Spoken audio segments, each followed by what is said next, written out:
So I'm in the shed and I think you can hear the rain on this wonderful day we're having at the moment. It is absolutely hammering down. So I thought I'll do a short-term review of the Arrma Gorgon. I have to say I like it a lot. So far there is a few pros and cons. Whether you make a decision on it or not. Let's go through it. Start off with the body. I like the clip system. It's nice and simple to get on and off. 2 clips and it releases the pins. Now the first con. I've put tape and white glue, clear glue around the inside lower part to make it a little bit more rigid and to make it a bit stronger. The other thing is it scuffs really easy. I'm going to see if I can make some roof bars up or something just to give it some protection on top, but I'll have to look into that. Otherwise it's a nice body, but that is one of the things which I was first concerned with buying one of these. The cost of replacement bodies were very expensive, but it must have been an early prices out where I look on Model Spelt, because they're a lot cheaper now and more affordable, and the clear is only about £40, where you literally just get the body and decals, which are the basic decals. These other ones, as you know, they're all printed in to the body nicely. Dare to stare. The body sets are a bit more, but they have come down a lot. But what I don't get is they're doing the body sets. You can't buy this, say the printed one, without all the parts, where you can just swap the parts over. But they sell you the body with all the mounts, but they also sell you a complete, if you change colour, the bumpers, the springs, the rear bumpers, and anything which seems to be blue, and blue, and anything, and including the battery door. Now that I don't get, in one sense, because if you're buying the same colour body, you don't need all the blue parts. If you'd done enough scuffing to them, well, I'd say yes, maybe. If you're changing colour and you want to change all, yeah, it's good, but do you really want to buy it all the time? I'll see if I can bring it up on the internet to show you what I mean. Yeah, you just don't want to connect. Even though we're fully connected, I don't know why. Probably the weather. Well, I'll leave that to one side for a second. We'll go back to it when it decides to do something.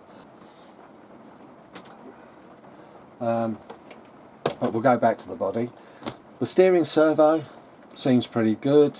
Suspension, it does bottom out. I've started to slightly chew the screws actually, if you look on here, which is not good. And also rub the back. That is where in the last video was over the skate park. So I'm going to look at increasing the height for the collars to stiffen them up and make the collars twice the size. So it will put a lot more preload on the spring, and then still allow adjustability to add more. The rear, that's the same problem. They could do with slightly stiffer springs, more so on the front. But otherwise all the parts seem to be holding up well after jumping and everything. What else can I say? Now, pros and cons with the ESC. Pro, it works well. I've been running 5200 milliamp batteries at 50C and it liked them.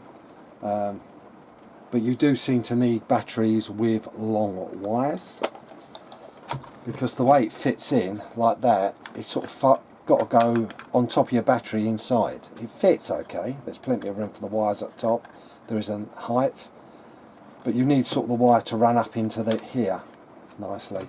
And the Z batteries did fit very well, but my other batteries I've got, they did not. They've got shorter leads, and I struggle to get them to connect without pulling apart. So you need good lengthy batteries, but otherwise the con of this is, if you want to go brushless, you've got to buy another radio. See, it's alright having these all in one, they're fine, unless the radio you can buy a separate receiver, but do you want to do that? See, for me, where I've got the Fly Sky style and proper Fly Sky GT5s, I just buy another receiver. So if I did say wanted to go brushless, it's not a problem for me. I can put a brushless system in and just put a separate ESC. They do seem to do a battery box, which I expect fits here. Sorry, a receiver box, and then that is a possibility. Now, with the design of the motor being forwards of the gearbox, is an improvement on weight over the Stampede. But being inside, there is a spot for a fan. The motor did get hot, but I don't know what it'd be like with running sort of off-road a lot with a brushless. Whether that would make any difference. Like I said, I'm trying to come out what I think anything else. Otherwise, it's a pretty robust. The drive shafts will stand up well. They're, like been said on others, they're thick. One thing I did notice, because our grass is quite long, knocked me bits over, is the drive shaft is quite the drive shaft is quite close to the wishbone. Now, it did seem to clog up with a load of dead grass just in between then. Didn't wrap round the shaft, but it was underneath, so that wasn't so good. So it was a bit of a pain.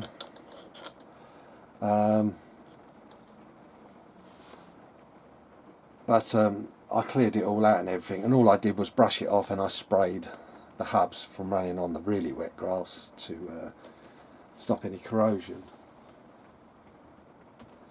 The other thing is I've got on order is I've got a wheelie bar coming, because on hard surface, if you whack full power, it's up on end, it scrapes the rear bumper, as you can see, and it does scrape across the back here on the body, and it really is not a nice noise. So that would be a thick way to go. But I'm just going to get the bodies up to talk the body prices and all that on that part. There we go. I finally got it to load up, and the body shells were showing much dearer than this. They're going to be $61.74. But see what I mean? You've got to buy front rear bumper, front and rear bulkheads, battery tray, 4 springs, and the other bumper parts. It all in to have the original bodies, but on top of the standard colour ones there's going to be a purple and a green, that one, and an orange. If you buy just the clear body with the basic decal set, that's going to be about 47. But is that proper Lexan? So is it going to be better than the vinyl bodies? That's the one thing I do wonder. But then you've got to transfer all the parts over, because like I said, you've got to transfer all the body parts over. But like I said, on these ones you get all the body mounts, you get all those extra parts on top. So it's a lot better than I thought they were going to be price wise, because what they were saying, the money cost wise, was they were saying about 80 odd pounds. So that's my overall thoughts of it. I love the truck. I'm going to be using it more in the future. We might go brushless, but at the moment I'm staying with the stock setup. But as far as I'm concerned, it's a good truck. It's a lot of fun. It handles well. But like I said, value for money, pros and cons. If you're going to upgrade it, you're probably going to have a new radio. So for me, that is a bit of a con on the Gorgon. But otherwise, I think it's a fun first truck for people. if you're buying it with the battery and charger. Like for us who's got loads of batteries, pointless, but you are limited to just the blue one to buy the truck that way, not to pay for the battery and the charger it comes with, because really it's not a good charger. But running this on LiPo 2S, it's fast enough for me at the moment. But that's my early review of the Gorgon.